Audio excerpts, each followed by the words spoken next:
Hello everyone, I'm Swanifier, and for this video we'll be diving into the Hunter class in Legacy Steel and Sorcery, which for a game that's been released for 6 months, I've got a decent amount of hours in. Whether you're a brand new player or a seasoned veteran, I'll be going over exactly what you need to know to dominate on this class. The Hunter in Legacy is typically most effective at medium range. It's played as an elusive DPS with great area denial and a good mix of physical and elemental damage types. Depending on your loadout, it can be very strong in big open fields or suffocatingly oppressive in cramped dungeons and castles. It has great PvE potential with piercing AoE abilities and a kit that enables quick escapes if jumped by another player. In team play, you can build to be a backline, long-range DPS with supportive abilities to help your team kite or engage, or you can specialize as a frontline DPS, soaking up the enemy's pressure with your high evasiveness and kiting. It all depends on the abilities and weapon you choose to play with. However, the Hunter is the most vulnerable class when stammed out, so make sure to manage your stamina well because one big mistake can lead to your death as a somewhat squishy class. Now let's go over the different abilities and gear you'll want to use. There are 3 different weapons that the Hunter can use: the swift bow, the medium bow, and the long bow. There are 3 different variations of each of these bows that you can craft, but there's usually one variation that stands out above the other 2 that most people use: the Crestwind swift bow, the Amberthorn medium bow, and the Emberbranch long bow. The swift bow specializes in close range, fast-paced combat. The medium bow is a bit of a hybrid. It can be viable up close, but also works well at medium range. The longbow is similar to a sniper. It works very well at long distances, but in order to confirm kills, you need to be comfortable using it up close and at medium range. The Hunter class has the most options to choose from currently when it comes to spell selection with 9 different spells. Synergizing your selected abilities with your gear is key to setting yourself up for victory when it comes to combat. If you look like this, I can guarantee you're playing Hunter completely wrong. When it comes to bombs, everyone pretty much uses the same one, the Flying Seed Bomb, but I personally think the other 2 options are strong as well. For traps, you're best off starting with the Bramble Trap as soon as you unlock it because it simply deals with the weaknesses the Hunter class has the best out of the 3 options. The third ability slot is the most defining one. Currently, if you're using Longbow, then you should definitely be using Sentinel Cyclone as it helps you create distance between you and your opponent or helps you close the gap when they're low. With Medium Bow, you can use either Sentinel Strike or Sentinel Cyclone.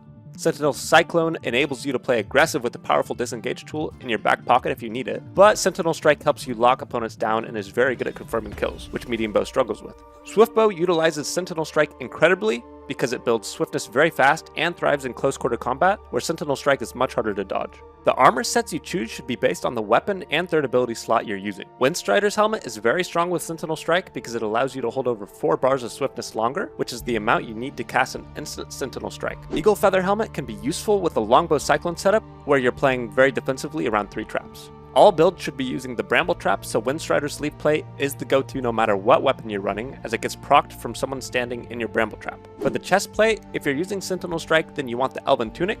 If you're using Cyclone, then you want the Eagle Feather chest. And similar to the shoulders, all builds and weapons should be using the Elven Autumn Hide pants.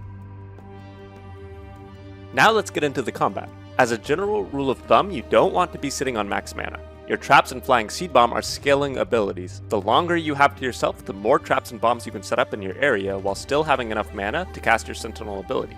Even if you're in the middle of combat sitting on max mana and you don't have enough swiftness yet to cast Sentinel Strike, chuck a trap down and play around it, or throw a bomb on the floor of a choke point. The same idea applies to your stamina. You don't want to be sitting on max stamina because stamina equals swiftness when using the Elven Autumn Hide pants, and swiftness gives you faster draw speed, longer Sentinel abilities, and more stamina regeneration. However, if you're playing a more vulnerable weapon like the Longbow, you need to be careful while building swiftness with evades and not get caught out on low stamina. An incredibly strong tool Hunter has is a jump evade called Air Vault, which is a trait you unlock. It costs 5 less stamina than your normal evade, and if used correctly, will send you farther away from your opponent as well as knocking them back. This should be used to gain distance and interrupt opponents' attacks, but be careful not to get hit while jumping before you can get the evade off, because some attacks in the game will knock you down from the air where you can get one shot during the knockdown duration. A good tip for using your special arrows, depending on how much you want to farm them, is equip them right after using Sentinel Strike or Cyclone for a Fluid Explosive Arrow or Frost Arrow shot. These tools are very powerful for zoning and pressuring pips, so use them as often as possible.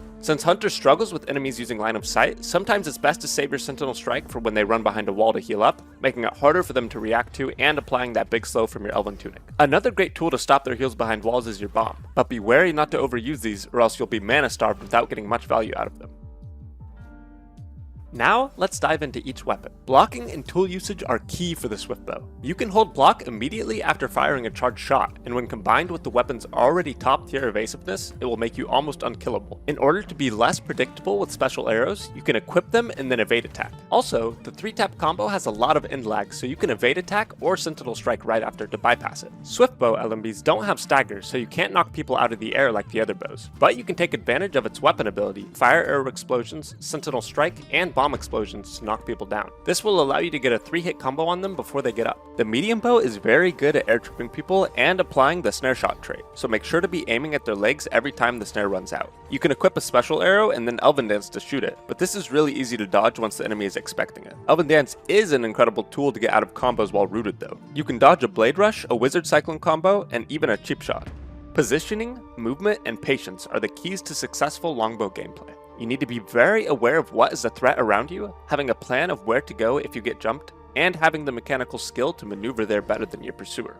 The headshot multiplier is higher on the longbow than the other two bows, so you're greatly rewarded if you take your time and aim for the head. In solos, this requires even more patience, but in teams, waiting for a setup with your teammate and then applying the burst damage is very strong. In general, Hunter struggles with soft CCs like roots or slows because you typically don't have block, requiring you to use an evade or just take the hit if you're rooted. This makes the rogue matchup very hard as they have access to lots of roots and a strong slow, and can hit you with darts from range that other classes can block with ease. Swiftbow will be your best bet if you're struggling into these matchups, or just playing very safe and smart on medium and longbow, forcing them to push into you where you have traps and bombs set up. Thank you for watching. Hopefully you learned a thing or 20. If you have any questions, you can catch me live at twitch.tv/Swanifier or check out my videos at youtube.com/@Swanifier. I wish you luck in your adventures. Peace.